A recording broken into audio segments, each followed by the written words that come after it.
This episode is brought to you by Bellator's Publishing, bringing stories to the world that last forever. Today on Faithfully Fantasy. Are we not going to talk about Narelle's hair? We get grey hair descriptions for old people. We get white hair descriptions for old people in these books. Yeah. We do not get silver hair. I have a feeling that Narelle is somehow related to Dune. I have a bit of a theory here, which is some mega world building if it's true. You have magic in the ground. You have magic in the sky. We're aware of both of those things. I just have a sneaky feeling there also might be magic in the ocean. My theory is that Berwyn is Tecarus.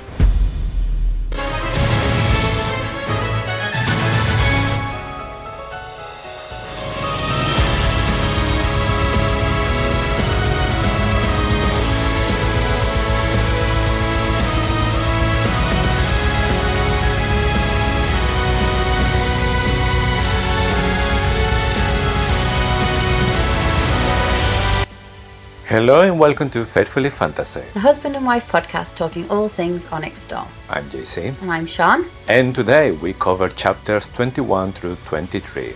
And just heads up, we use strong language, express passionate opinions, and explore complex themes. So listener description is advised.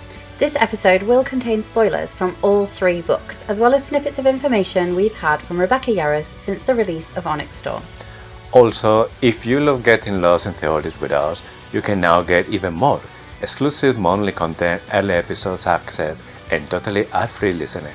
Try it free, cancel anytime, and the best part, we got you covered, so you can choose the plan that fits you best. Go to faithfullyfantasy.com, or if it is easier, subscribe directly on Spotify or Apple Podcasts. And without further ado, let's start with the squad brief. So this week we fly for Corden, some in more style than others. I'm not laughing at the basket though. I would much prefer that to clinging to the back of a dragon with nothing but my fingertips and my thigh muscles. Tecarus welcomes them to his palace, but there's extra security and there's no room in his massive palace, so they have to bunk up. Is Xaden a professor here? Absolutely not. Holden gets on his boat to Deverelli and we follow a few hours later with the squad. We lose magic as soon as we fly over the ocean, but unlike the others, Violet can still mind talk with Tairn and Andarna. We trade dragons for horses and bask in the glorious rays of Xaden's good mood. We find the bookstore, we find Narelle, and we find the rest, well, some more, of Daddy Sorrengail's research. Yes, so we leave the continent and we start to see a little bit of the Isle Kingdom. Yeah, this is I loved this book from the get-go because obviously of what came before, and I was desperate to know what happened in this book, but this is really where I couldn't put it down. I was totally wrapped up in the Isle Kingdoms and the gods and the links. Loved it. Yes. So many things that we need to explore about this, because obviously we had the culture, we had the religions, the gods that they pray in every single island, so there's some more stuff that we had to see in these ones. Alright, time for a history lesson. Let's dive deep and see what the past is hiding about the future. Chapter 21. Chapter 21. The Epigraph. Tyrrendor was the last to cut contact with the Isles. The province has a reputation for its cunning leadership, but in this case, I would add, astute. Subjugated the second uprising of the Cravelin people by Lieutenant Colonel Asher Sorrengail. My first question about this, did he know that Xaden's mom was from the Isle Kingdom? That's a really good question, because we don't know if there's more trace apart of that, and that's like a really important one, because we're talking about alliance between Tyrrendor and the Isle Kingdom. So I'm not sure if it's talking specifically about that, but that has to be something that somebody as Asher went in the radar. Yeah, I think he found out when he went to Hadean. So when you read this, you think it could mean hundreds of years ago, it could mean 50 years ago, it could mean 20 years ago, just before Xaden was born. I mean, a bit more than 20 years, but you know what I mean. Yes. I think it is talking about Xaden's mum, because not only does it say that they were the last to trade and to kind of make deals with the Archkingdoms. But it also talks about cunning and cunning leadership and astute. And if you think about all the isles that we get to travel to, which one is the most cunning? Haedian. Haedian, yeah. So that's the one that Xaden's mom is on. So I think this is 100% talking about Xaden's mom. Yes, because if you think that Tyrrendor is being always like the second in command in the continent, because it's one of the largest province, as the one that put more people for their army, so they are like really important. Also has like biggest minerals, because later Xaden can like pull the trade from Tyrrendor and it causes loads of problems. Yes, so if to that you added having an agreement or an alliance with the Isle Kingdoms, that makes Tyrrendor something to have in consideration, and probably the king will start to see it as a threat because it's getting too much power. Yeah. So we start the chapter with flying. We're going to Advine, and we're going to fly the 28 hours. This is just to test the flyers, giving a little bit preparation, some endurance before the big journey to the Isles. Well, that's what everyone thinks. It's not, yes. though, is it? It's because Violet doesn't want Xaden to touch the ground, so she's keeping them in the sky as much as possible. On the way to Corden, it says we fly over scorched and desiccated land, avoiding where the Venin are, based on the intel that Drake has provided. Do you think Drake has just provided intel on the location of the troops because he's been on the front lines, he knows where they are? Or do you think he provided more intel? So far it looks that Drake is the expert in Venin. So he literally wrote the book. Yes. So he's kind of like the Kaori in Dragon's Ball in Venin. So I'm guessing that he knows what they're doing, where they are. So he knows like a lot of stuff. Probably he got people that can help tracking the Venin, the movement. So I'm guessing there's more about make sure that the Venin are not going to interfere with the mission. Mm. So we have the dragons, we had the flyers, and also we had a basket, especially for Holden. Don't knock the basket, honestly. I'm trying, but it's so hard. I mean, it's supposed to be like a basket. It's not a wicker basket that you take to the market. It's a traveling basket. Yes, I don't know why, but I was thinking there was, at the beginning, I was picturing something like, these baskets, when they had like a cobras, they're like really long baskets, the cobra is inside. Yeah, with little handles. Yes, I was thinking there was something we like that. We have one with a little tree in it, don't we? Yes. But I'm now picturing more like an air balloon with a basket. Yeah, hot air balloon, totally. Yes. That's what it is. Like, I think if he sits down, he's sheltered from the wind. He can look up at it. Like, I mean, everyone's laughing at this, but I would be far more comfortable, like I said at the top of the show, like, in this basket than I would be clinging with my thighs to the edge, because not everyone has a saddle. Yes. So they have to spread their legs to gain the same distance on the back of the dragon. Yeah, exactly. Basically doing the split. Yeah. So, no, I'd take the basket. I'd have snacks. It would be great. Yeah, probably have like a seat or something. So, yeah. Even if I just sit down on the floor. Yeah. Probably got a little velvet cushion. But he spent 24 hours in that thing. And this conversation that Tairn and Violet has, Violet was like, you could just carry the basket, basically. And Tairn says, no, we could just leave him behind. Mm-hmm. This just, again, is another bit of evidence that dragons do absolutely nothing for anybody if they don't get something in return. They see Holden as totally useless. They don't recognise the rank of a prince or the king. It's a royal family, yes. Yeah. This is another sign that they just wouldn't do anything for the riders if they weren't getting something in return. And yes, I understand they're getting the wards, they're getting the protection of the Vale, but they're also building an army. And I can't see any other explanation now than that the dragons are actually the real villains of the story. I'm so convinced of this that I would be really, really surprised. Now, I can't work out if it's all dragons or if it's the Empyrean and actually Tairn, Andarna, Sorrengail, Aetrum, Tiny, the Eurasian riot, whether they're rebelling against the Empyrean as well. Only time will tell. Like, I don't want to believe that Tairn is bad. I just don't know if he knows he's been corrupted. I definitely think there's a difference between the dragons. They're not bonded with riders, because we know there's some dragons after lots of years bonded with a rider. If the rider dies, the dragon might die as well, because the bond is so strong.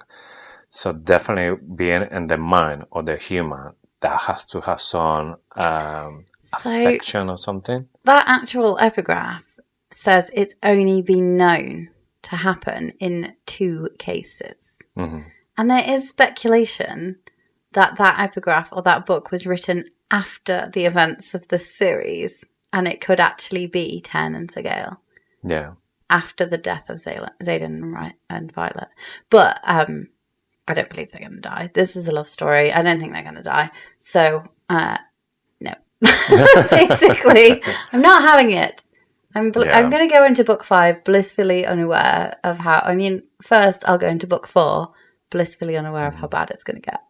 It will be brutal if in the end we find out this exactly that, when we have like the clues already there, and you're like, no, I don't... Should be the death in me, the 2 that die. Yeah. All that kind of stuff. Yeah.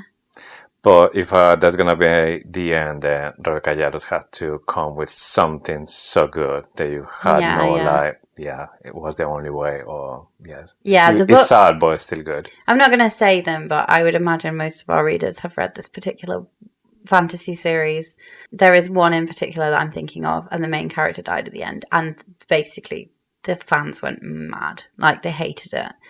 So I just don't know. But I think that it's absolutely something Rebecca Yarros would do, but I think she would do it in a way where we weren't mad about it. Like, she would get us to the point where we weren't going to be mad. Heartbroken, not just angry. Yeah, but she always has happy endings. They're heartbreaking and tragic, and they're not happy in the way that you expect it to be happy, but they are generally happy. Like, well, the ones I've read anyway. I read all of them, but... Yeah. The only thing that I'm not sure is because this is, I think, is the first fantasy series that she writes.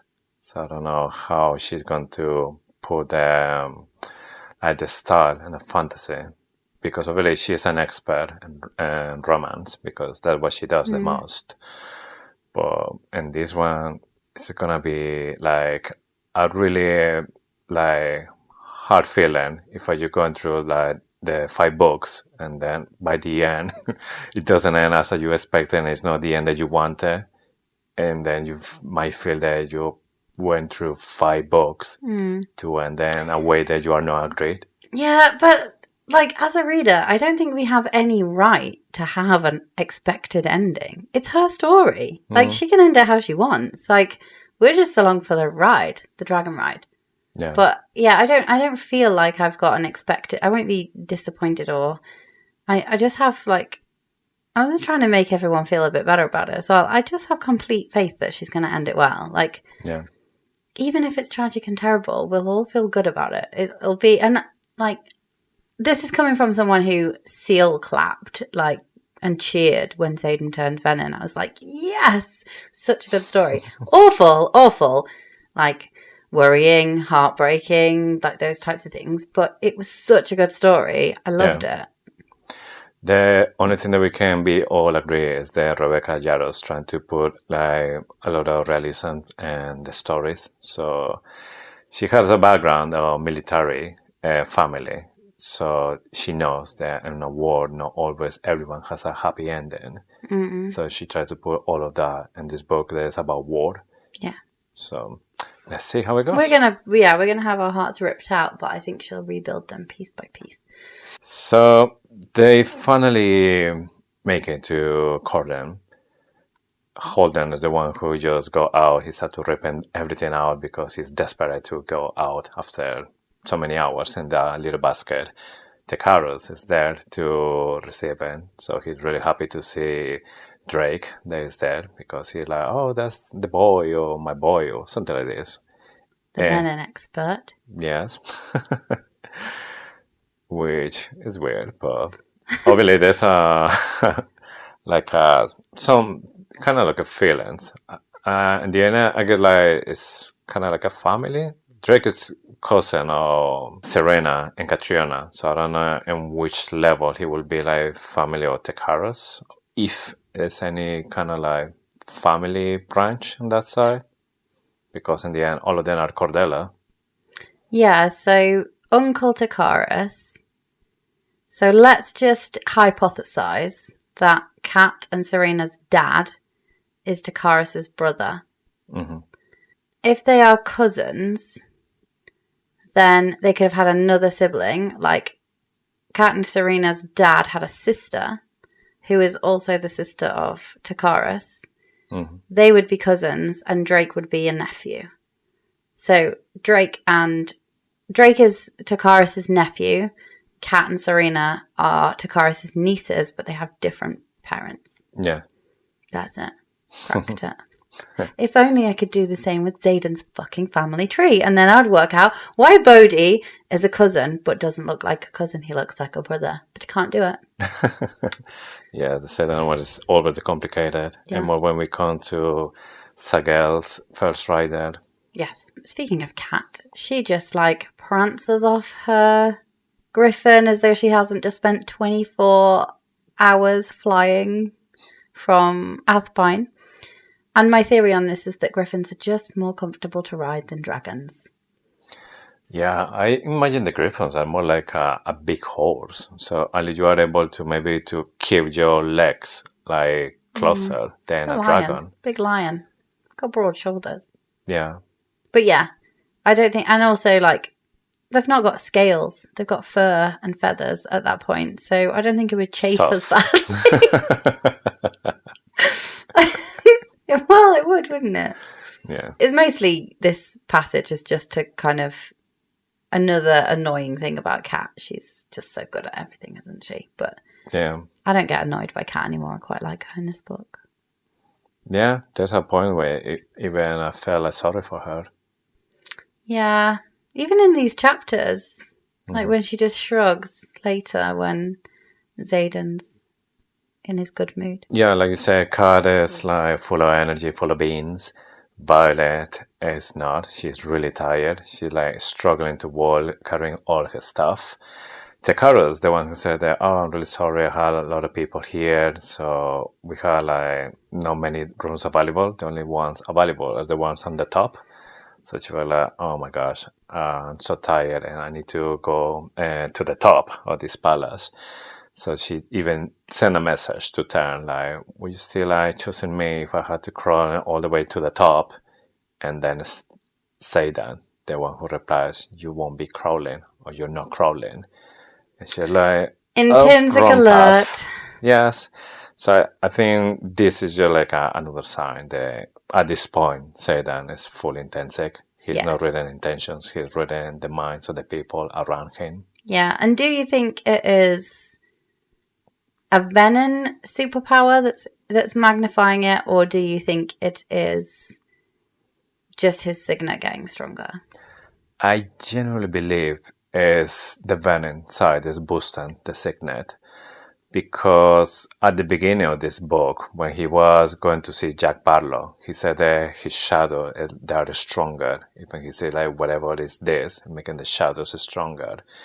So he feels this boost and the signet, and he has two signets. So the other one, he got just a couple of months after the shadows. Even after 3 years later, he's still just reading intentions. From Onyx Stone at the beginning to this point, it's been just a few weeks. He's reading already thoughts.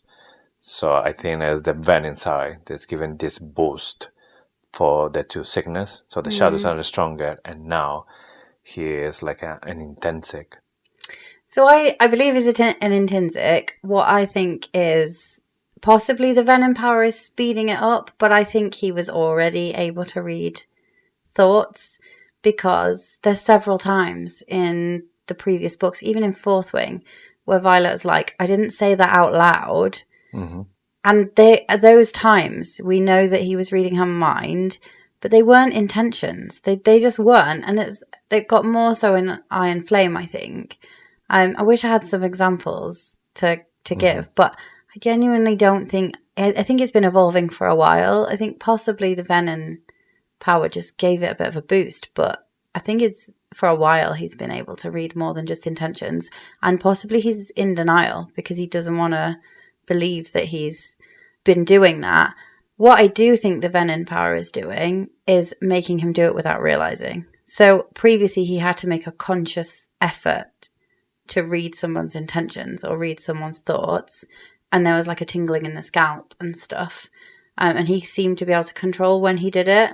I think the Venin power is making him do it without realizing, which is really dangerous. So you mentioned that Tecarus said there was additional security where there's loads of people around. And then Violet says this palace wouldn't stand a chance if anyone tried to attack it. And the person who built it must have known that. So I have a theory that Tecarus is definitely in with the Venin. I think it's odd that Corden is the only place that has been left alone. Even if it's to the south, so it's not directly on their route to the Vale. It does have a huge amount of untapped magic that they can drain. Tecarus is in with them. I think he's possibly done a deal with the Venin. I know we've talked about this before. We don't really know exactly what type of deal he's done, but I think he's got lots of fingers in lots of pies. I think there's no reason why Queen Mariah would have given him or would have made him her next in line to the throne. He's a distant relative. I think, one, he did a deal with Mariah to give her what she wanted in return for her nominating him as her heir. And I think he's done a deal with the Venin. I think he's playing a long game. The Venin are leaving him alone for some reason. I can't quite work out what the deal might be, but I do think that he's in with the Venin somehow. From day one in Iron Flame with Tecarus just did this appearance, it's something that we all can be agreed is there's something dodgy about Tecarus. Like you say, he might have some relationship with the Venin. I have a theory about it as well. And it just hit me when I was reading this chapter, because when Tecarus was talking to Xaden, like, oh, how I should address you as a lieutenant, professor, duke of Tyrendor, and he's just smiling. And Violet, again, she put that reference, flashing those impossible white teeth. So this theory, boom, hit me. My theory is that Berwyn is Tecarus. And before you say anything about it, let me explain why I'm thinking this. So in Iron Flame, the first time when we see Tecarus, he sees this as a tall man.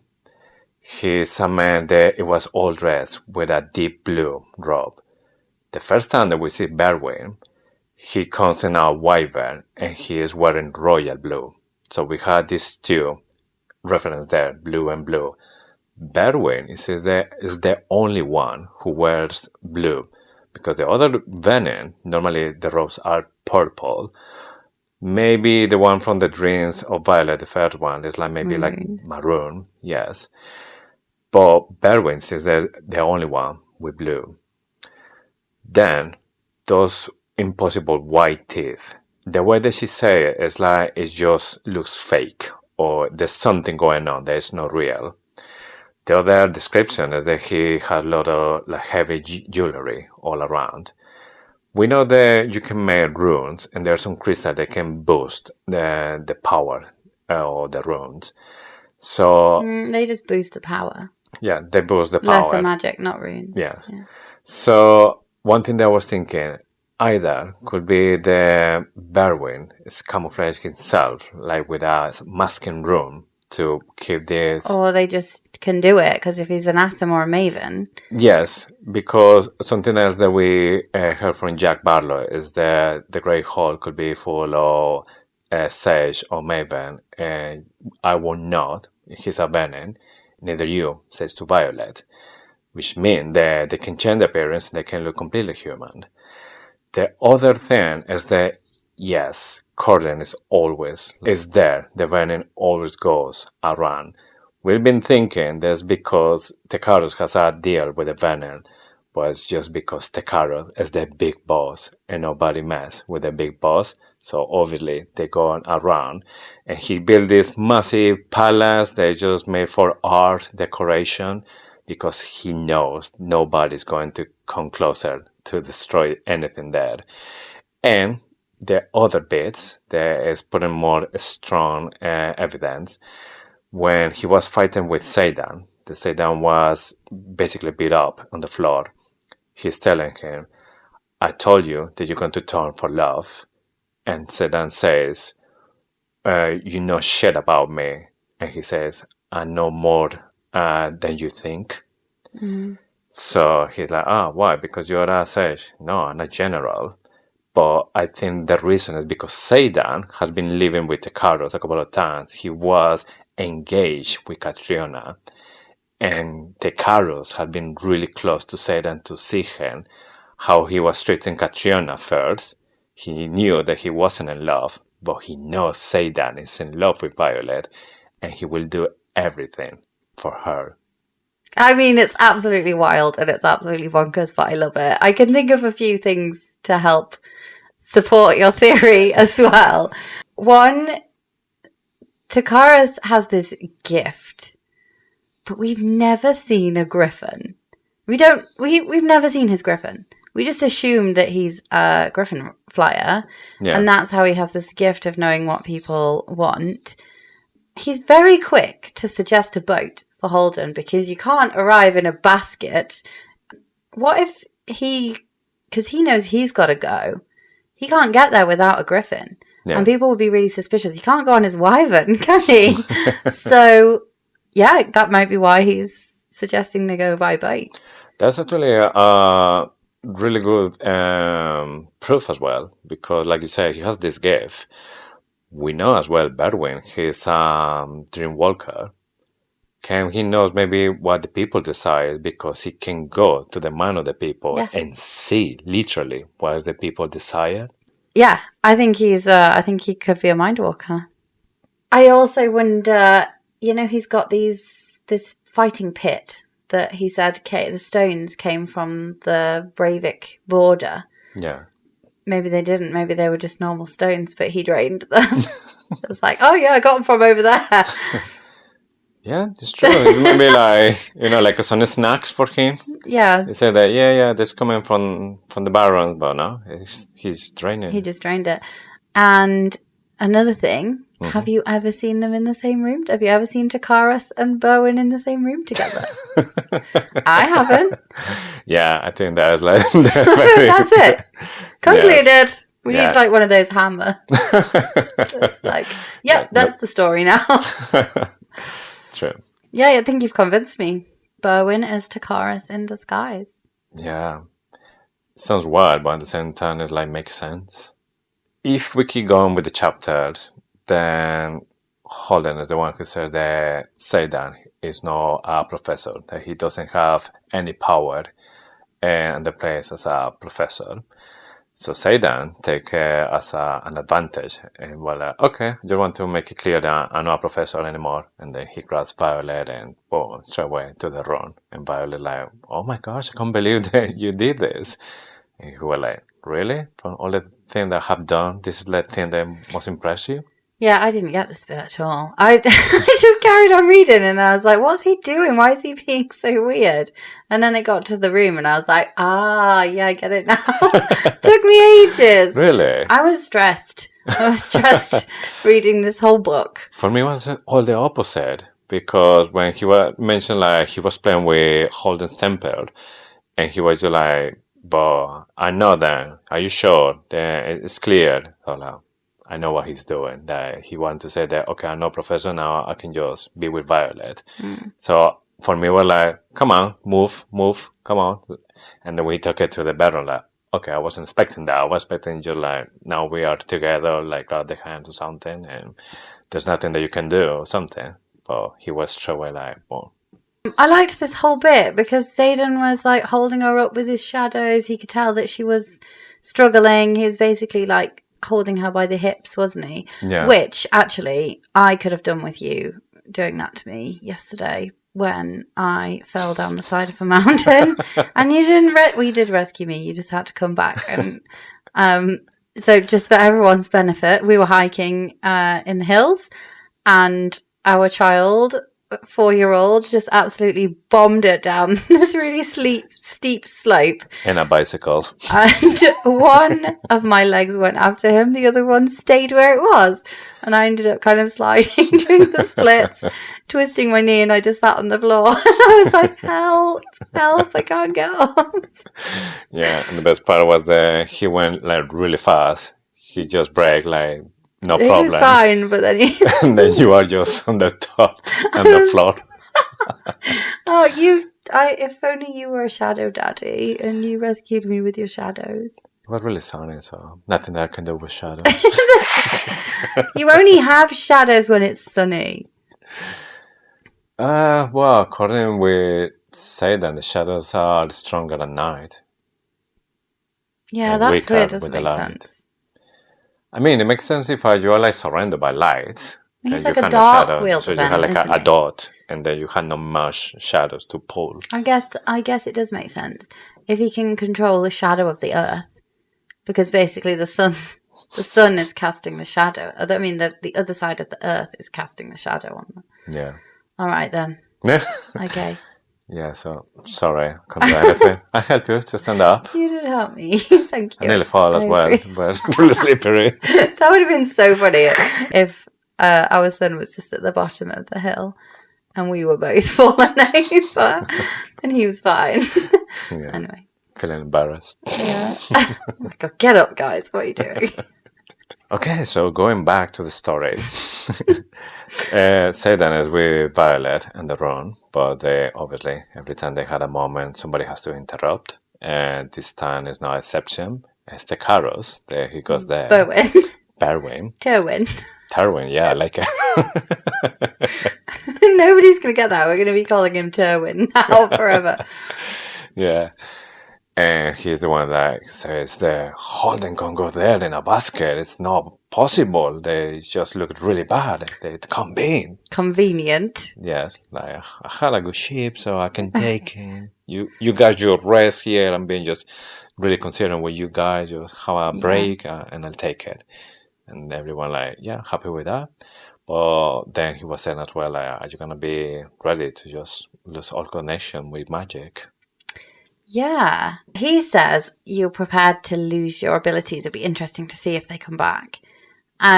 First thing about that is that he knows that I think he must lose his abilities when he goes over the water. I thought that was because he was a griffin flyer, but now you make me think that Venin have no power because they lose access to the ground. Mm-hmm. I have a bit of a theory here, which is some mega world building if it's true. You have magic in the ground. You have magic in the sky. We're aware of both of those things. I just have a sneaky feeling there also might be magic in the ocean. Mm-hmm. You know how, like, all the colours are muted, and we'll talk a bit about that later, on the Isle Kingdoms, but the sea is bright blue, and there's a lot of colour. I feel like there's some kind of sea magic that people should be, or that something should be able to access. Also, we hear a lot about the Emerald Sea and the sailors that don't come back and the treacherous waves of the Emerald Sea. And I just wonder if there's some magic at play there. If there's some, like, I don't know if it's another creature or something else that is harnessing the magic of the sea. And there's several things, and I'm just going to keep an eye out for it from now on. It's like the parts of the earth, isn't it? The sea, the sky, the land. Yeah. All of them, I'm not sure, but I just have a feeling that there's magic in the ocean. I mean, it will make sense because you had the ground, you had the sky, and when you had the sea is like between us, between the both, because you had ground right under the sea, you had the sky. So why you're not gonna be able to have like some kind of magic? And the reason they take like the magic from the ground and the ground start to lose like color and power is because it's alive. So it's earth and not the sky, it has like the wind, the moves and everything. The water has like the same principle.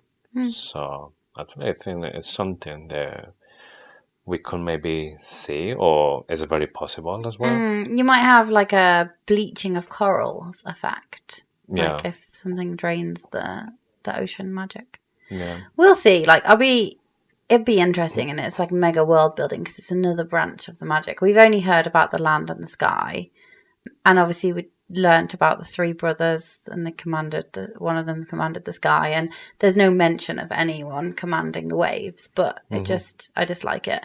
Also in this scene there is a really subtle mention, and I'm always on the lookout for the information about the confiscated books, the censored books, and the ones that we found in King Tauri's secret vault in Iron Flame. We have another one where Violet's talking about the information on historical weather patterns that Tecarus provided her. We know that there was also there was older weather almanacs in King Tauri's secret vault. Why on earth are they hiding the history of the weather? Why are they hiding historic weather patterns? That to me says they're hiding more than that. So it's not just the historical weather patterns. One, are there weather wielders that are fundamentally changing the weather, and they don't want people to know how much they're changing it, so they're hiding the history of what weather actually does? Or two, are they trying to put the dragons off, or put the riders off flying their dragons over to the Isle Kingdoms because they don't want people to realise how corrupt they've become, or they don't even want the dragons to realise how corrupt they've become because they are channeling from the ground and not the sky, and take them off the land and they will realise that. So there's no hiding the fact that the dragons have become corrupt. Otherwise, why are they basically hiding the weather reports? Yeah, that's like something really suspicious. We know that we have store wielders, and this can affect some small areas. But I don't see like why it's so important to have something so like basic or so vain as just the weather, unless there may be something related with other kind of magic or something. They just want to make sure that nobody else can track it, but it just doesn't make sense. So maybe something about the walls, because we know that when Xaden is doing this Spartan Signet class, they put out a ward. There's like a weather ward. Yeah. So I don't know if they can do that in a big scale. It's maybe the one Navarre has something with this affecting the weather from outside, so they can keep something out. Yes. It's really suspicious. If anyone has got any ideas that we're missing on why on earth they would be hiding historic weather patterns, please comment on this video or send us a message on Instagram, or even just comment on any random reel. We will pick that up because I am on the lookout for anything to do with the weather.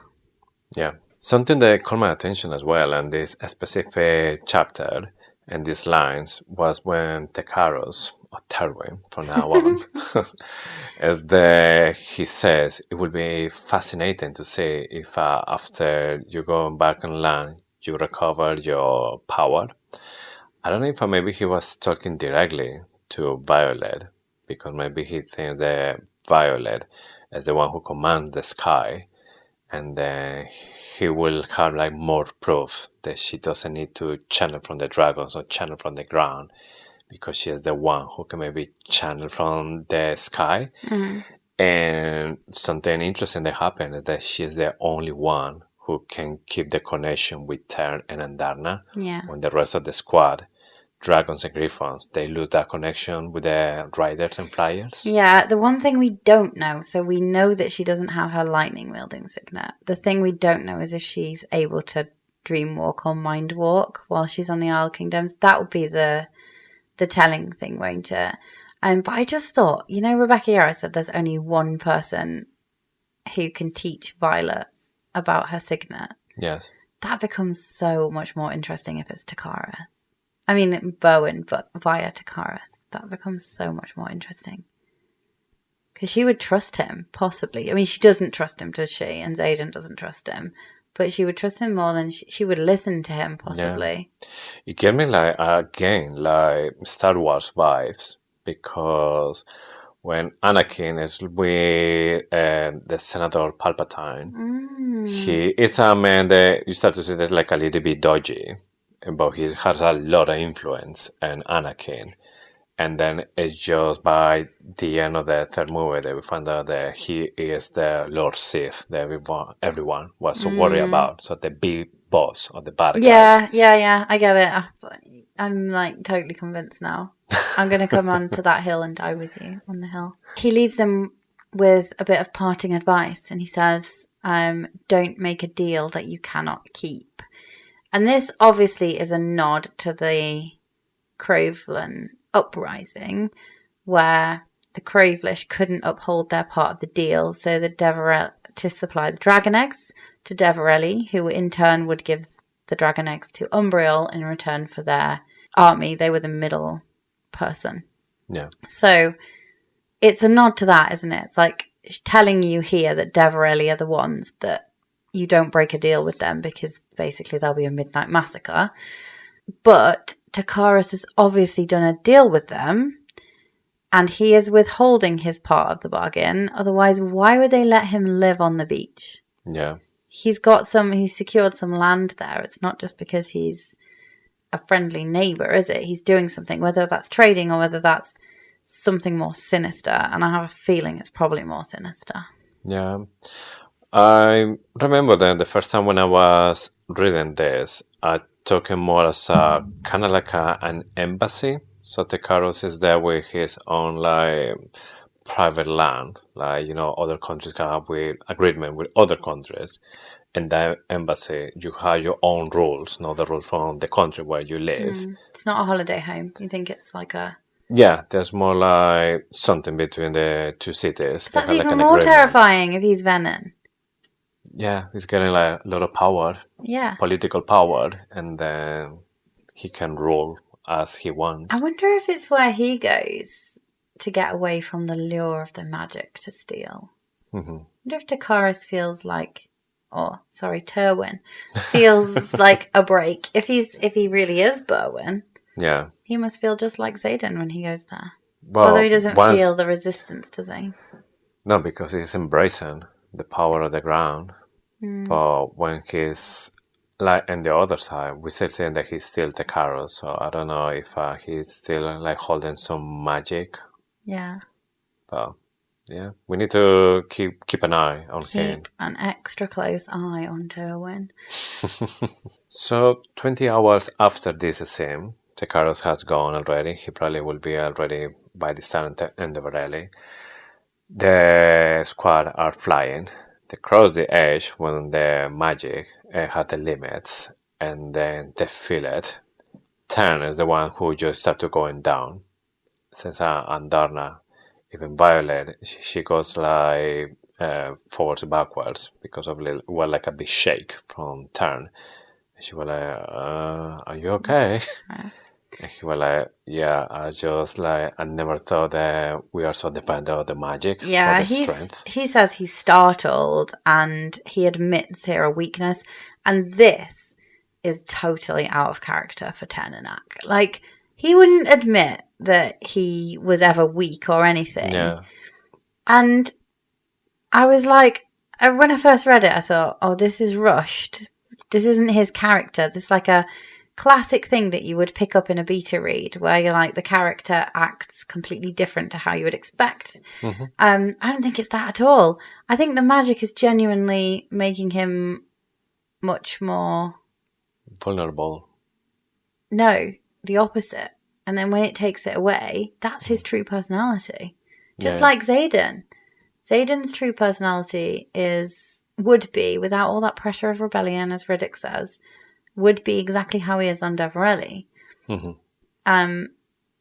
Take away the corrupted power from Tairn. He's actually a decent, reasonable person that isn't always spouting about his lineage and afraid to admit that he's weak.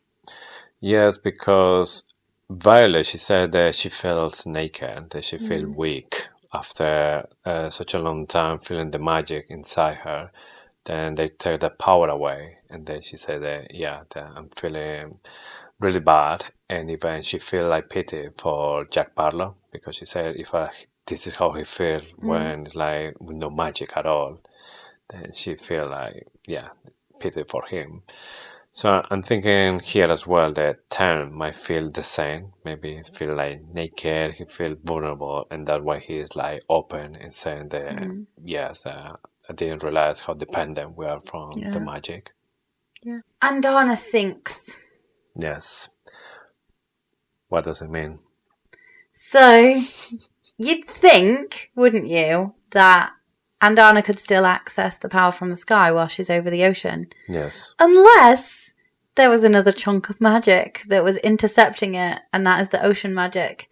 Because I thought at first, like, hang on, is this a sign that she is actually channeling from the ground? I couldn't make sense of it until you throw in the fact that there might be magic in the ocean, and that is why you can't access the power of the sky over the ocean. So it's blocking, like you said, it's between the sky and the ground, and like a neutral. Yeah. Otherwise, like, there's a potential that she is still channeling. She's channeling from the ground by accident, but I just don't think that's the case, because otherwise, why would Violet still be able to talk to them? Why would the Irids be so like convinced that that her magic was different? Why is there a reference in the previous chapters that we covered to Violet wanting to pluck the power directly out of the sky to make a rune, which is what she's been doing to make her runes with Andarna's magic? I just think that is because of the impact of the ocean. I don't know. What do you think? Something that we have to have in consideration is that we don't know yet when a baby dragon is born if they start channeling from the ground. Nobody has to teach them, or if there's a elder or dragon like Xaden or Tairn teaching the dragon how to channel. You know, like when the Assassins of the Venin, when they are not riders, they are like maybe like a scribe. Somebody has to teach him how to do it. So I'm not sure if maybe when the baby dragon is born, Andarna, she can have this connection with the sky, but because she's in an environment where everyone is channeling from the ground, so maybe the elders, dragons around her, they are teaching her like, no, this is what you had to do, this is how you reach to this power. So she's doing it just because it's what the people or the dragons told her to do. Once she crossed the ocean, when she loses that connection, she falls, but then she starts to recover as well. And I don't know if I may be here because she is a Irid, and she maybe had this like connection with the sky. She quick by instinct start to channel from the sky. That could be like an explanation maybe, but like I said, at the moment we don't know when that dragon is born what they do. It checks out. Yeah, it makes sense. Yeah, but I was thinking exactly the same. Like if she can channel from the sky, why she's falling? Why is she dropping? Yeah. But I can guarantee, like, I can't guarantee this, but my first thought, again here, was that possibly it was rushed, it was an editing error, but it's not, is it? There's a reason, and we'll figure it out, and it'll be blindingly obvious, and we'll come back. So, they're being affected, and Tairn is the one who said, like, we're being cut off our communication, and that's the end of the chapter. Yeah. Okay, chapter 22. Epigraph. It was whispered in academic circles that Corden had supplied troops and weaponry for the Second Crovelin Uprising, but the research has led me across the Arctile Ocean to Deverelli, known to our kingdom as the treacherous Isle of Merchants, who, to my surprise, may not have been the source of the arms, but perhaps the broker, subjugated the Second Uprising of the Crovelin people by Lieutenant Colonel Asher Sorrengail. So this is geography, right? Everyone thought it was Corden because of the shipping route. That's how Deverelli, that's how you get to Deverelli, that's how Deverelli gets to the ground. But you just made me think about Terwin and whether actually there was some support from Corden in that deal. Yeah. Because he wanted the dragons too. He wanted the dragon's eggs.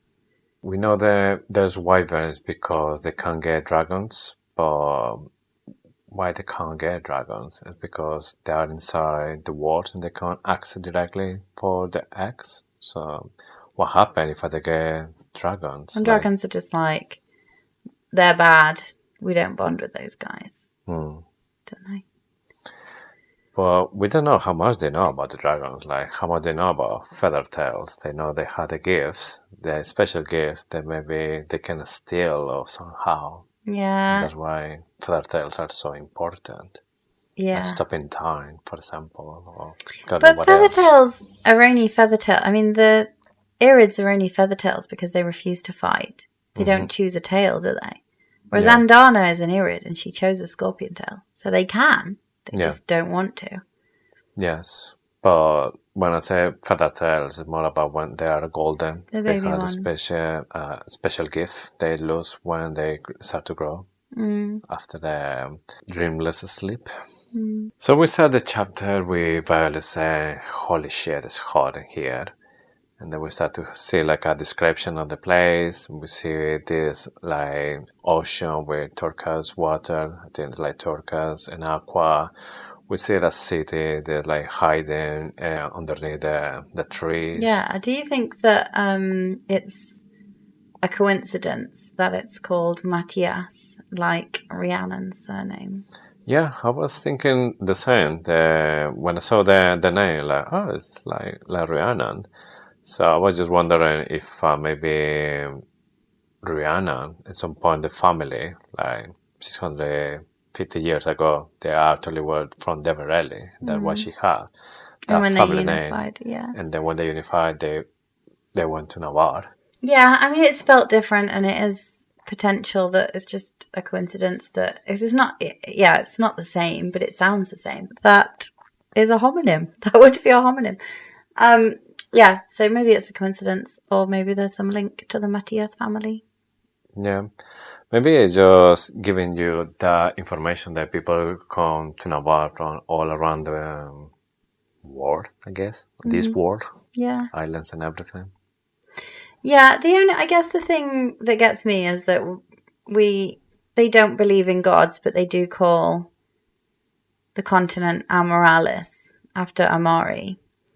And Rhi is the closest known depiction of Amari, or the closest looking to the only physical depiction of Amari. And I don't know, this feels like Rhi possibly has more of a connection to Amoralis. Okay, we get a description of the island here. There's soft green hills directly behind the beach, dotted with stone structures. Feels a bit like maybe Santorini, like very nice place.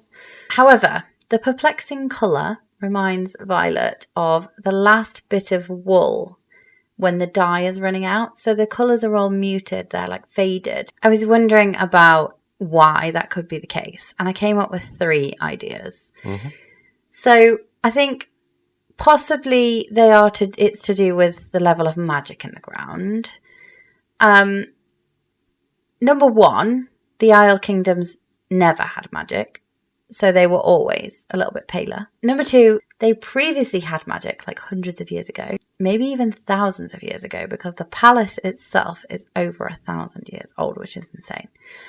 That could have been drained somehow in the past by an ancient king or a horde of Venin, and then they went to the continent. They went to the Barrens, and then slowly but surely the magic is returning, but just it's too weak at the moment, and that's why it's so bland, and that's why the colour's not there.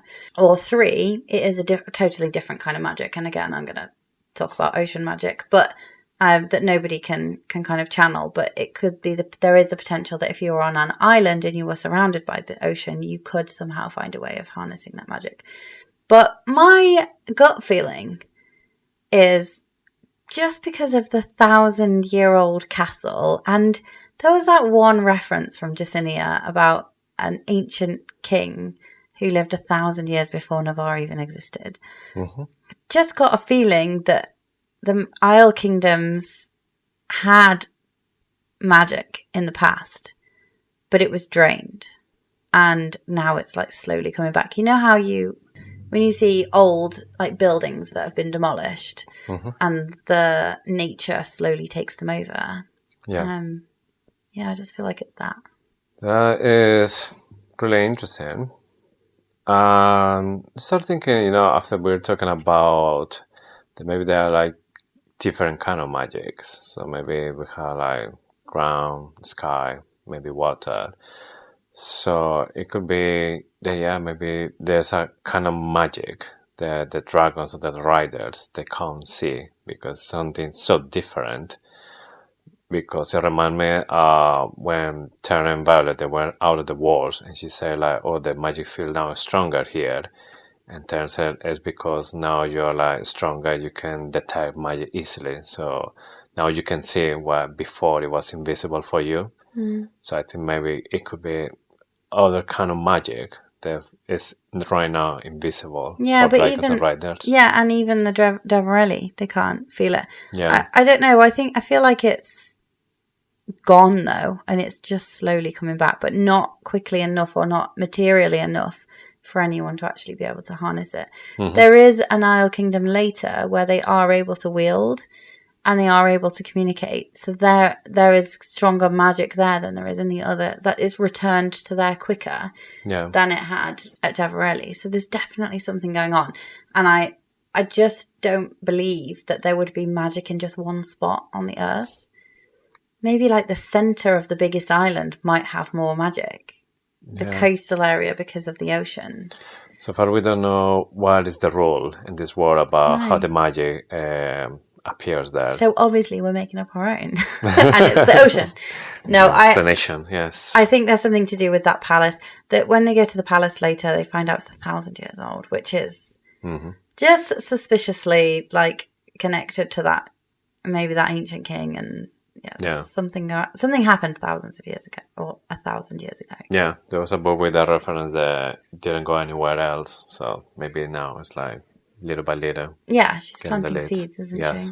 Also, something interesting about this island, when they're flying around, they say there are crossbows all around the island, which is kind of like weird because, yes, it's an island that is basically dedicated for peace. But then why they had this massive crossbow? They're like basically designed to kill dragons. And we don't know if that's the only intention, kill the dragons or dragons and riders. Because maybe they think the dragons are the bad guys. Yeah, it might also be designed to kill wyvern. Yes. We don't know. But yeah, it feels like they're like firebringers. Yeah. But it could be that in their history, they have been attacked by dragons thousands of years ago. Like, they've got a rich history and they're not hiding it from people. Yes. The thing that caught my attention was when Violet says that for an island that's dedicated for peace, they look like they're like ready for war. And that's like one of the most famous quotes from Publius Flavius Vegetius Renatus. There's an easy for you to Roman author. He's the one who brings this famous quote that if you want peace, you need to prepare for war. Mm-hmm. And I think maybe this kind of like a little bit of reference to that. Yeah, it's like all those ridiculous nuclear submarines, isn't it? Yeah. Like, we've only got it because we want peace. Yes, just in case to make sure that nobody is going to do something stupid. But we're doing something more We're stupid. The ones, that actually has it. And it would be much safer if nobody had them. Mm-hmm. So the crossbolts, they're definitely protecting themselves, aren't they? They definitely don't want the dragons or wyverns or big flying creatures coming to the island. And on the way, they're shouting to them as a fire brigade. Firebringers, yeah. Yes. But you know the crossbolts don't. I learnt this because I read ahead. The crossbolts don't rotate, so as soon as the dragons get past them, they can't. They only protect the ocean. Yeah. And Tairn is like, they don't think much to our intelligence. They don't think we're intelligent enough to get past them. Yeah. Anyway, I read ahead, so I'll keep quiet.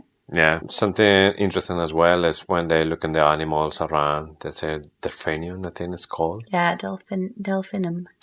Yes. So again, another reference there. We are in that war, in that line, and maybe by the end of the fifth book, we're just going to understand why we don't have more dragons, griffins, or magic. It's like, yeah, that's our ending. Yeah. And there's another hint later in this chapter, or just shortly in this chapter, that I think that's our ending. Well, we don't have any magic. But isn't it weird how some of the creatures have modern day names? Some of them don't. So we have horses. We have horses, pigs, butterflies, sheep, goats. Yeah. But dolphins, no. They're called delphinum. Odd. They finally made it to the beach when Tecarus is waiting for them. Atron is having like a discussion, an argument with Grey Dog, and Grey Dog is just shouting, "I can't understand you!" Like, doesn't matter how much you can shout. I don't understand. Snots all over him. Yeah. Gross. Yeah, but it's here when it's clear that every single one of the riders, they lose the communication with the dragons. I just had a thought. This is the second time in the book that Atrum and Riddick are fighting. Yes. Do you think that's a good sign? That is not a good sign, is it? I was thinking the same until we got to that part when they were like playing. So they were just like making the other one wet or something. Yeah, but how can you trust someone that keeps playing jokes on you? I think maybe that's the relationship they have. They're like maybe like big brother and small brother, even when they're like the same age or something like this.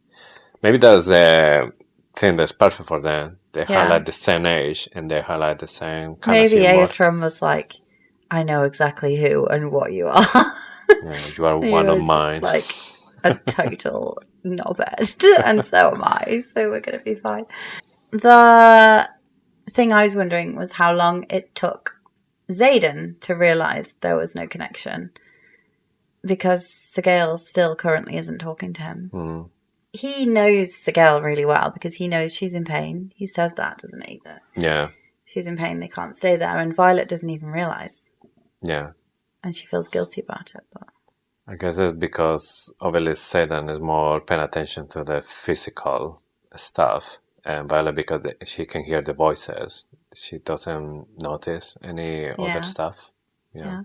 So Violet is the one who is talking with Mira, and then Mira is like, "Oh, do you think that maybe you can talk to Dead because you're born to dragons, or maybe it's because Andarna?" And Violet has no idea. Yeah, so the natural thing to think here is that it's because of Andarna. And obviously you have your thoughts around Andarna being the one that bonded first. And we've had some really interesting comments around this. And one in particular was like, that is why Andarna couldn't break the bond, because Leo, the other Irid, was so adamant, like really wanted to know who was the first one. And he seemed relieved when it was Tairn. He was like, this is going to work then. When Andarna comes back, that's obviously a reason that bond could not easily be broken, possibly. Yeah. So that's the obvious way. But I was starting to think, like, Rebecca Yarros never gives us the answer on the page. Like, she hardly ever does. So if Mira says, do you think it's because you bonded too, or do you think it's Andarna? It quite possibly is neither of those things, and it's a different one. So I was like casting my net out and wondering what it could be.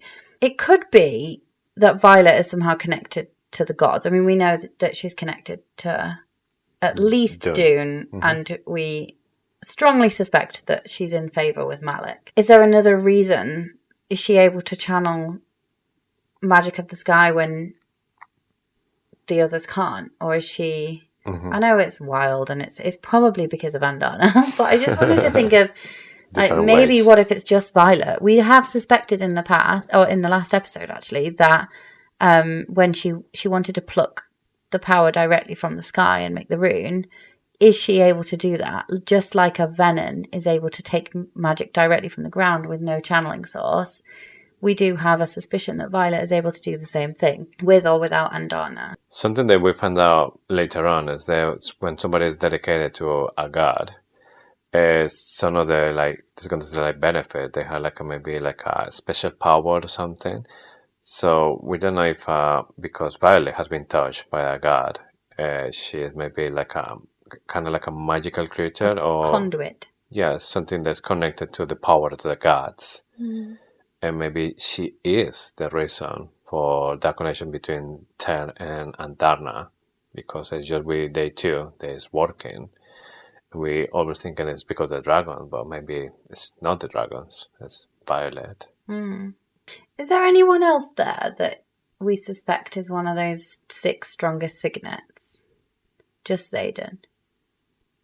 We don't think Riddick is, do we? No, he's just a nice welder. A really good one. We don't think Mira is either. I haven't seen anybody else doing words. I can't remember right now if there's any mention about it. But it's the same way on Rihanna. Rihanna so far, it seems that she had a unique I just wonder if those other riders, because of that connection, being one of the 6 most powerful, they could all communicate, and maybe Xaden can communicate with Sorrengail, but she's not communicating with him, so he doesn't know. But the key thing is that the bond's broken between Violet and Xaden, which suggests it's because the bond is broken between Sorrengail and Tairn. He said that he can't communicate with the other ones, so that means the bond is affected as well. One of the things that Mira bring to this mission is some runes as well, and one of the runes is to protect it from the sunlight. Yeah, but did you notice it didn't work? Yes, because just when she's going to see Xaden, it's like a big nose. Yeah.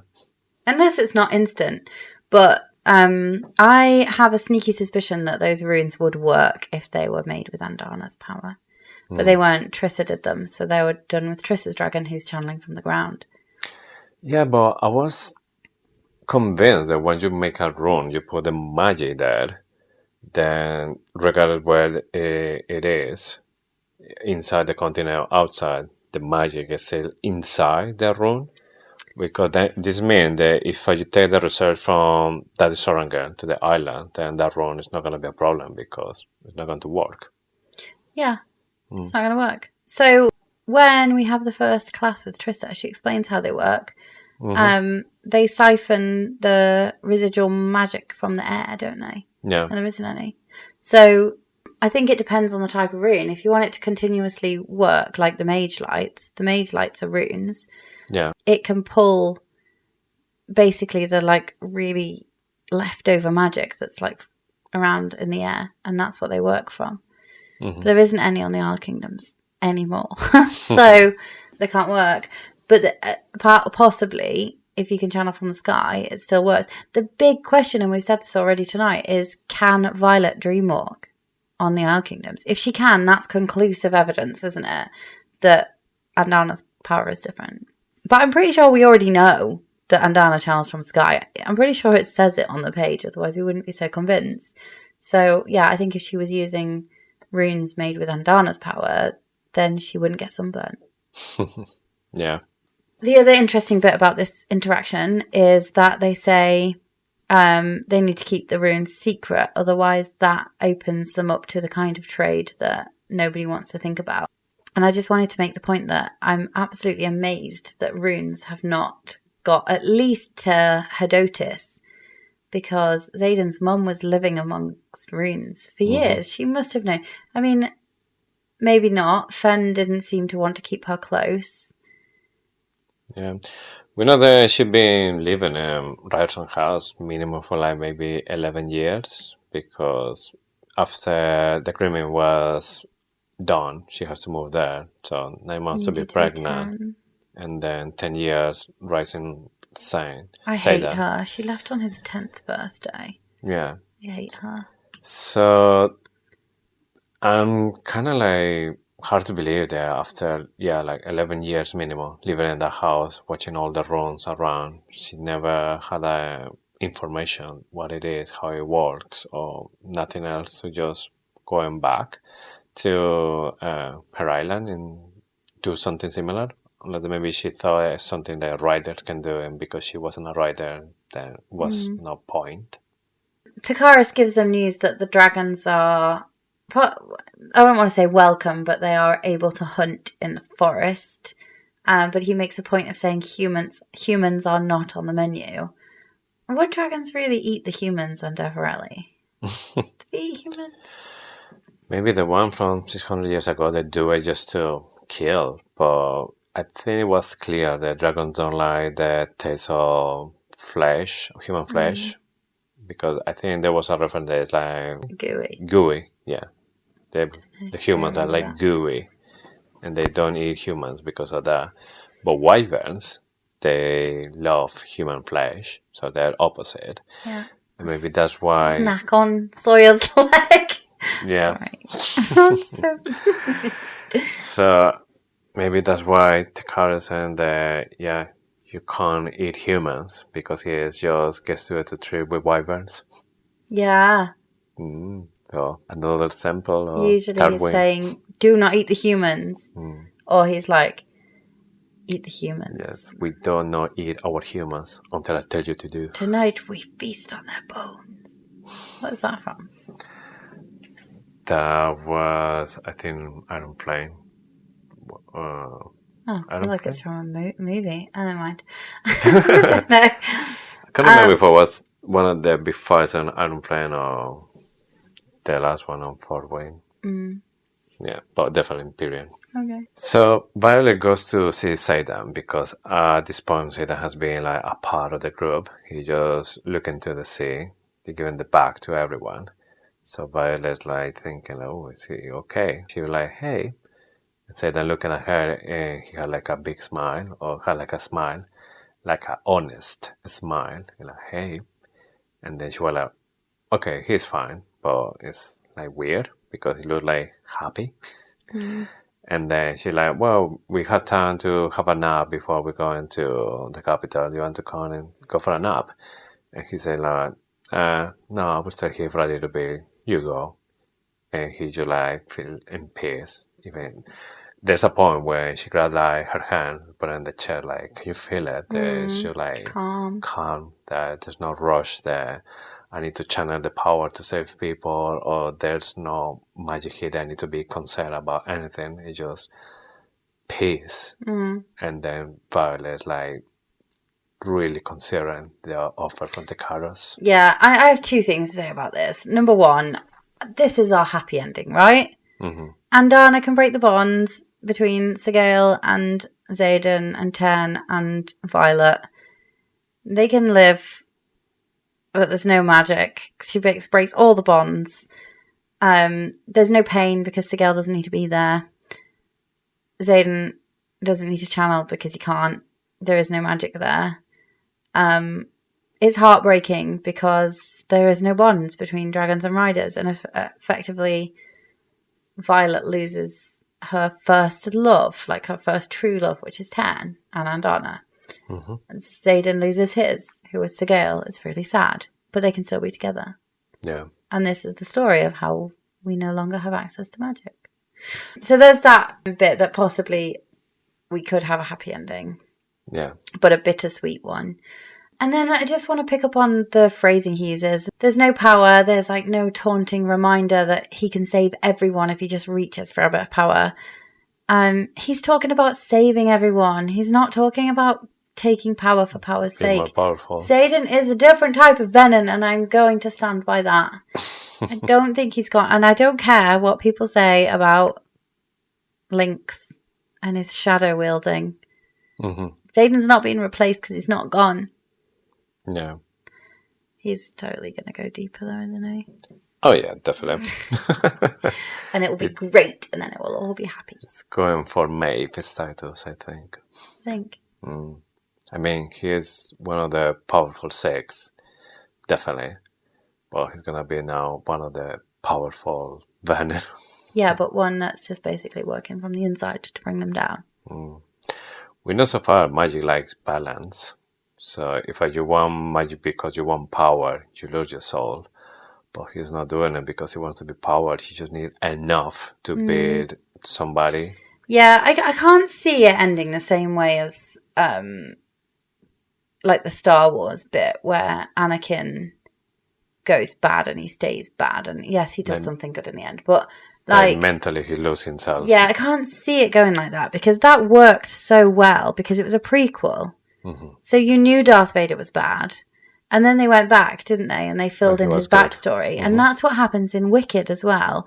They fill in the backstory and they change the story. And it works because it was a prequel.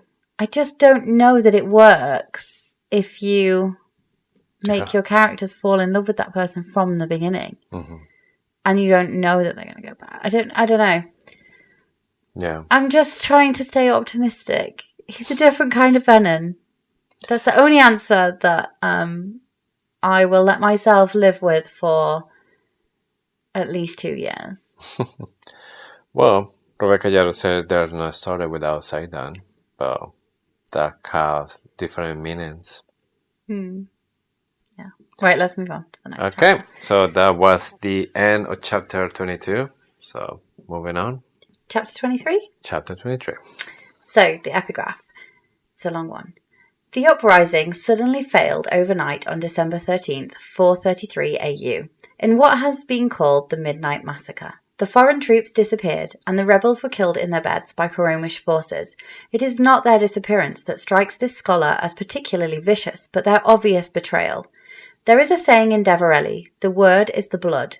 When they make a trade, broker a deal, it is considered law. I cannot help but wonder what part of the deal the Crovelin rebels did not uphold. Subjugated, the second uprising of the Crovelin people by Lieutenant Colonel Asher Sorrengail. The first time when I read this, there's a mention of the day 13 in a massacre. We have something like that in our real story. And it's the story of the Prince Philippe from France against the Templars. The Knights Templar, yeah. The Knights Templar, yes. So wasn't Friday the 13th that when he ordered to eradicate all the Templars. And the reason was because he was so much dead with them, because they were like a massive power. And he was so much undead with them that he was a king, so he created this law that they were illegal. And everything they had done, they had to just be eradicated. So that's how he cleared his debts with them. And there was a massacre as well. So I was thinking day 13 is like always related to bad luck or a bad day. And we see this in this book as well. Yeah, that's so interesting. We've got no way of verifying whether December 13th, 433 AU was in fact a Friday. But it could have been a really bad Friday the 13th. Yeah. Zanal was not with them that day. That is a far more intelligent relationship that you have picked with the date. I just know that December 13th is Taylor Swift's birthday. Oh, maybe that is what Rebecca Yarrow was actually thinking. Pick a date, any date, December 13th. It's important.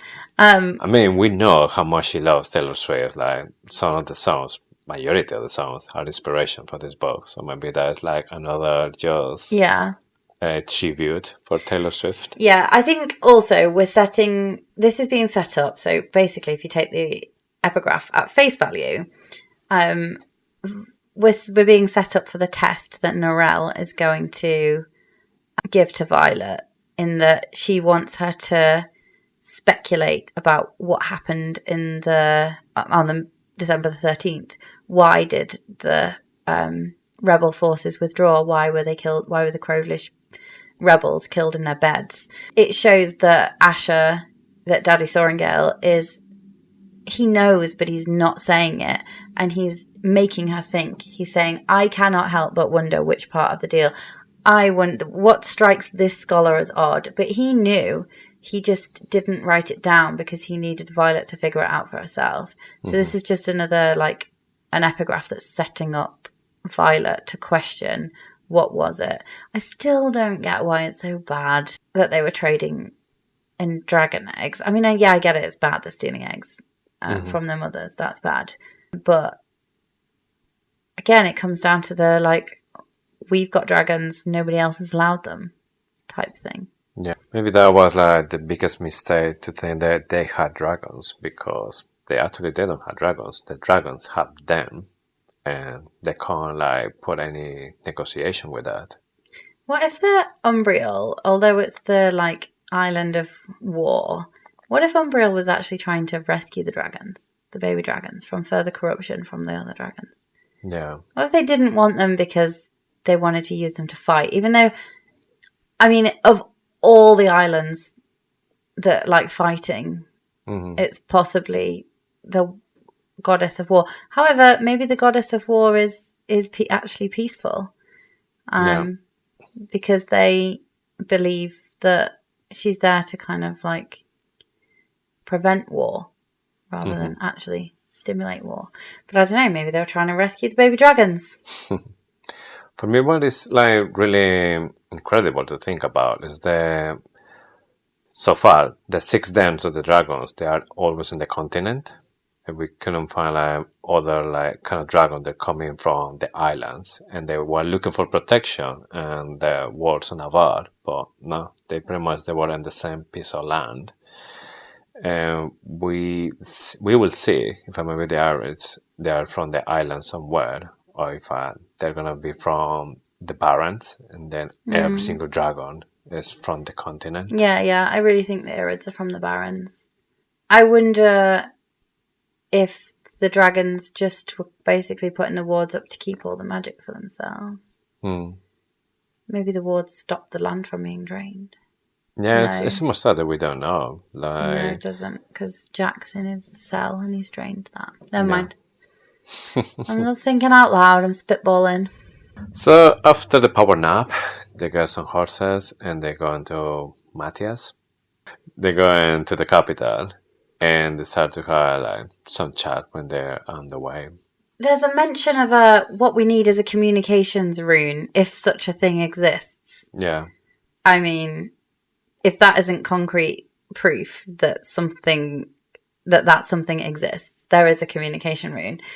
I just wonder if this is, and I know that we will constantly speculate over the rune on Brennan's hand, but this is, to me, the perfect way that Rebecca Yarros would tell us the answer in a completely non-related way.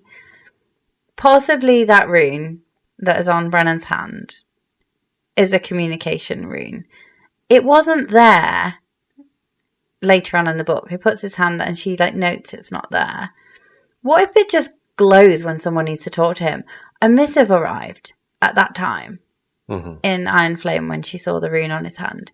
What if it like is a communication rune and it just flares when he needs to go somewhere? And he vanished, didn't he? Disappeared. Yeah. So I wonder if maybe this is like a less interesting version. But let's face it. I mean, I got to say it. Violet's second signet was a bit of a disappointment to me. I mean, it's quite amazing that she can dream walk and she can mind walk. But I was really hoping for like one that was much more what she was at her core, like the truth sayer or the amplifier, or like something more to do with who she was, not like just what she might need. And I am still a bit disappointed with her second signet. I'm sure it'll be amazing and I'm sure it'll come in clutch and everything. But it does feel like the rune, we're speculating, it's a reanimated wyvern version of Brennan. It's a masking rune. It's something, like we know that if he's really Venin and he's that high up, he doesn't need a masking rune. It could be something as mundane as a communication rune, couldn't it? Let's face it. Like, we could be equally... And I've said at the beginning of this, like, I don't have any right to be disappointed by the ending. I don't have any right to be disappointed by Violet's signet, because that is the story, and that's Rebecca's story. But I can still feel like it's a bit different to what I expected and a bit underwhelming. And she did say that, though, to be fair. Rebecca Yarros did say it will be a bit underwhelming. Yeah, I think maybe the problem is not the signet, because I think the signet is awesome and the possibilities are like endless. I think it's the way they have been everything built up with the information that we have, how everything was pointing out to something, and then the result is kind of contradicting those rules, because signet is about like the core of the person. She is a dream walker doesn't reflect her personality or her core. Yes, there was a time when she was wondering if Andarna was dreaming or what she was dreaming. That was just one thought. That is not her core. Yeah, it does say that, doesn't it? It says, but I think actually if you're going to link it to her core, she needs to know what somebody's thinking. She needs to know, she wants into Xaden's head, and she gets into his head when he's dreaming, when his defenses are down. So I get it. I get that you can link it to that. And we'll see, won't we? We've only seen 10% of the signet. It's going to be awesome. I just think, like, we're thinking of all these, like, amazing speculations of what the rune could be. There on the page, it says there's a communication rune. Yeah. It could be something as simple as that Brennan has. There was a time when I thought there was a communication rune as well, because I think we still don't know exactly what happened in that scene when Xaden was with Violet and Xaden's rune, and then Gary was like shouting at Xaden from outside. And we were assuming that Xaden will be exactly the same as Violet, like with walls, the sun shield. So there might be a like rune on one of the daggers that. Yeah, maybe they can communicate even when it's a ward or something. That's for me. We're like, it has to be that, or maybe Xaden doesn't. Well, we thought it was Garrick's first signet, didn't we? Yeah, we thought that he was like a sound seeker or not like an air wielder. Yeah. So on the way to the capital, Xaden starts to creeping out everyone, because now he looks that he's really happy and nobody can understand why or how, because even Violet said that Xaden is a lot of stuff, but happy is not one of them. Yeah. Riddick questions if it's because of all the pressure, the fact that his dad died, left him in charge of a rebellion. Violet wonders if it's actually those things that have led them together. The way she describes this is like two people coming together to make something new. That is interesting, because Narelle later talks about how the Deverelli people don't worship gods. People of Amoralis think is death, but is like divine intervention by Malik. They call that science. What the Amoralis think is being blessed by Loyal, and that's love, they think it's alchemy. And it relates so much to how Violet describes her relationship with Xaden. But anyway, I think they would be together. I think there is something, and I don't know if I'm letting my reading of other books in this genre dictate my view of this, but I do think that they are meant to be together. And I don't know whether it's some kind of like connection via gods, or whether it's actually a connection to do with the signets. You know, we know that the first 6 had complex personal interrelationships, but I don't know whether when you find your balanced signet, and we've got shadow, we've got lightning, which is the light. I wonder if you are meant to be together and you're kind of fated to be together in some way. Yes, it has to be something related to that, because we always say magic like balance. Rebecca Yarros like balance as well. So Xaden and Violet, they complement each other, and she said as well, they are just endgame. So you can call it destiny, fate, but regardless of everything was happening, they two, I think, yeah, they're destined to be together. So talking a little bit about everything, Redog, he's not happy with the horse. He would rather be in the dragon. Violet's like not sure. Even Redog say like, no, she's with me. She prefers dragons as well. And then it's like trying to say something good about Violet. Like, no, she is really good with horses as well. So Xaden is like, oh yeah, you two ride a lot when they were like younger. And everyone like, what just happened here? Like, Xaden is talking to Dane, and then we were like, is that a tricky question? Then he just carry on, and he replies to Xaden, saying, yes, we did a lot every single time when our parents, they were traveling and we had the chance, we did, except in Lucera, because Lucera was really cold. Yeah, do you genuinely think they just don't ride horses in Lucerys because it's cold? I don't know if maybe it's because the place is covered in snow and then the horses can't go there. They need like huskies. Yeah. Huskiden. Huskiden. Another name. Yeah, they possibly do have huskies, don't they? I hadn't thought of that. We're 100% going to Lucerys, aren't we, in the next book? We've got to meet Granny Daxton. Yes, that's going to be another interesting part of this puzzle. And it's going to be freezing. Mira, she's been there, and she says as well that it was really cold. So I don't know if it's a place where it always is cold, or it might be. Well, it's like really far north, isn't it? Yeah. But you'd think that Tyrrendor was like more cold because it's much higher, but it's further south. So yeah, I don't know. Yeah. We need some like geography and climate books that are probably in Tecarus' secret vault. Anyway. They asked to Xaden as well if he was like riding a lot of horses when he was little, and he said that, well, I think I rode before I walked. They're talking a little bit about all the stuff, how beautiful is the place. It's there in Narelle, everything built with the trees, and Rita is the one who said, don't you feel that like the place when we live in is just like a shithole when you compare it with all this? And say then like, well, speak by yourself, because for me Aration is like the second most beautiful thing I ever seen. And then he's just looking to Violet, and Violet's like, oh.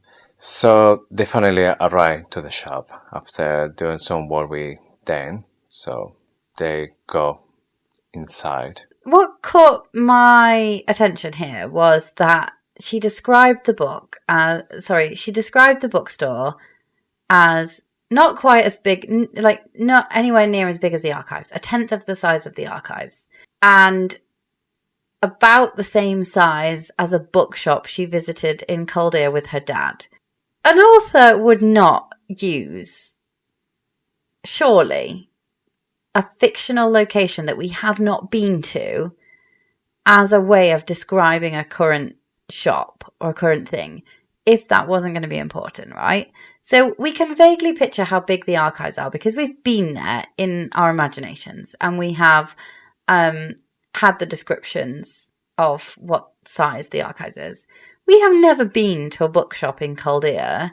So how can we use that as a visual aid to get the right size for the shop? I don't think that's what it's there for. I feel like it's there for another reason. We possibly will enter that bookshop at some point in book 4 or book 5.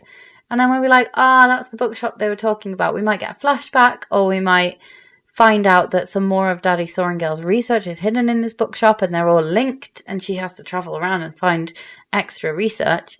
But it just jumped out as me because normally, surely an author would say it's as big as something that you know before or that you've been to before, or it's as big as something you know in real life. And that would be the comparator. Yeah, because as a reference, it's not clear and we still don't know, is it a big shop or is it a small shop? No, we don't know. It's as big as the one that we saw before. That we didn't go to. Like, okay. That's really useful. It's weird, isn't it? Yeah. I think we'll go there, but possibly in a future book. Yeah, has to be, because otherwise that reference just makes no sense. Yeah. They get attacked in the moment when they mention the name of the person they're looking for. They're looking for Narelle, And there's a few young people attacking Xaden and Violet and Mira. But obviously, they are no soldiers. They are no physical They're a bit capacity. incompetent, aren't they? Yeah, they're taken down like really easily. And when the riders take the control of the situation, is when we see the old lady going from the top, and then she starts to see like the situation. Violet, she realized that's the woman that she's looking for. And then she said, I'm guessing that you are Narelle. And then she looks Violet and says, and I'm guessing that you are Asher Sorrengail's daughter. They come here for the books that he wrote for you. Mm-hmm. And boom, my heart stops. Really? That's what she said, not me. Oh, I was going to say, it didn't have that much of a physical reaction for me. Are we not going to talk about Narelle's hair? The silver hair. Narelle has silver hair! Yeah, but I wasn't sure if we're talking just because it's an old lady and just a description is silver, like silver fox or No, absolutely something not. different with the age. Surely not. We get grey hair descriptions for old people. We get white hair descriptions for old people in these books. Yeah. We do not get silver hair. Like, silver hair is reserved for people who have silver hair. Mm-hmm. Violet has silver hair. Theophany has silver hair. The people on Umbriel have silver hair. I have a feeling that Narelle is somehow related to Dune. Mm-hmm. She says they're not religious in the next chapters. She talks about how they're not, but possibly I get some vibes that Asher Sorrengail was important for Narelle. Mm-hmm. I know there's quite an age gap, but she also does not like Lilith. We'll get to this in the next episode. Yeah. She seems to not really think much to Lilith. So there feels like there is a caring there. Narelle cares for Asher, whether it's like maybe a maternal feeling or whether it's because Asher Sorrengail did something for Narelle. Mm-hmm. Did he rescue her from Umbriel as part of his travels? Did he take her away from maybe a bad situation? Maybe not. Maybe she was always on Deverelli. Yeah. But there is something about her silver hair that it just... I think you fell for the trap. I think the trap is she's an old lady. She must have silver hair. Mm-hmm. But there's a real... I don't think Rebecca Yarros would be putting it there if it wasn't important. Yeah. And nobody's talking about it. Nobody's talking about Narelle being... They're talking about Sori having silver hair. They're talking about, obviously, Theophany. But I think we've been trolled because naturally she's an old woman. We expect her to have silver hair. But I think if it was to do with her age, surely it would be described as white. Yeah. Or grey. So maybe she was the one who suggests to Asher take Violet to Dune because I'm protective or something, whatever. Yeah, maybe it was her idea. Yeah. Interesting. Need to know more about Narelle. What's her story? She has a bookshop. Asher, he was really into looking for the truth or looking for information. So obviously between the two, they had a really good relationship. So maybe he was looking for really rare books that he can provide to her as well. Maybe. But yes, that was the end of the chapter. Yes. So now we'll move on to Oryx Auguries, which is part of the show where we recap our favourite theory from the week. I have so many favourite ones from this week. It's going to be really hard to pick. So the hope is that we will get to the pre-launch hype for book 4 eventually when it comes. Yeah. And we will stitch together all of our Oryx Auguries sections and run through our favourite theories of our kind of second read of Onyx Storm. Yeah. What is your favourite theory from this week? I think I know what it's going to be. For me, the one from this episode is the Berwyn, Tecarus. Oh my god, it's That's so good. The one that right now for me, it makes totally sense. Tairn for the win. Tairn, yeah. Yeah. What about you? What's yours? Oh my god. You're going to do it again? Yeah, I'm going to change my mind again. That one is great. See, now we've just talked about Narelle. I like that one. And her But she silver is hair. maybe dedicated to doing. I'm going to go with there is some kind of magic in the ocean that remains untapped. Mm-hmm. And we will learn more about it. Yeah, I like that too. It's left field. It's weird. It's like a bit unhinged and feels unimportant, but I do think it's going to be important.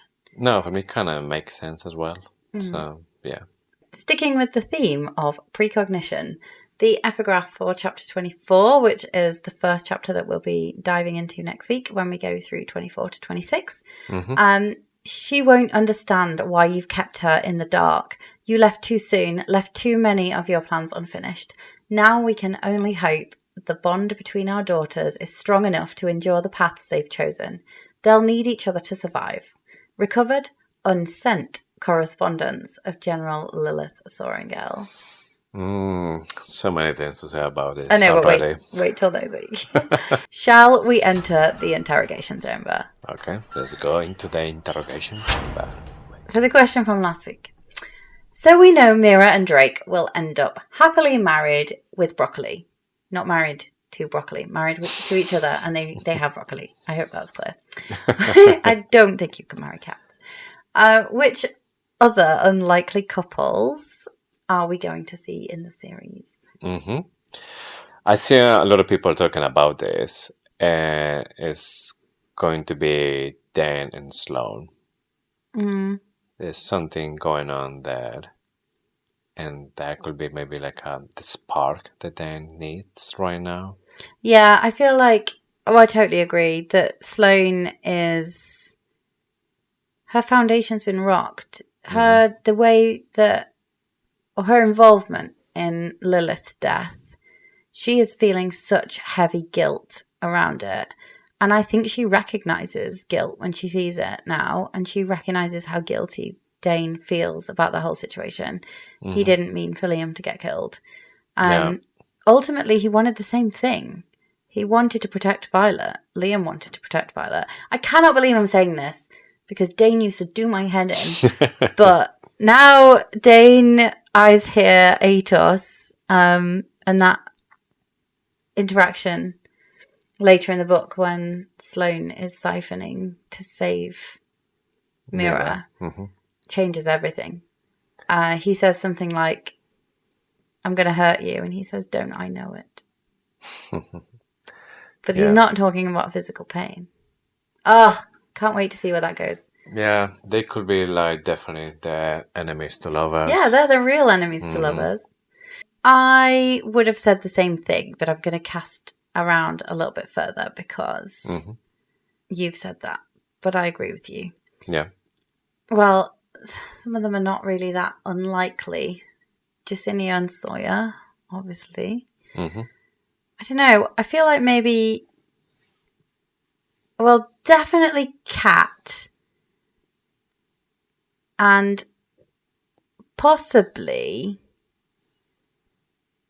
Auric. I think that she's going to get the crown. I don't think Auric will get the crown. It's yours. I think she'll realise that crowns aren't important. And she'll have a total redemption where she falls in love. Like with Traeger. I'm not saying she loved him, but...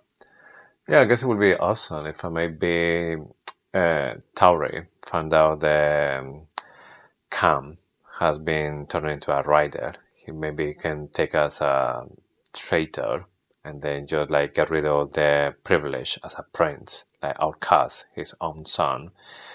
And when he loses like all privilege, Cat maybe feel sorry or whatever, and then she get more interested in him as a person than as a prince.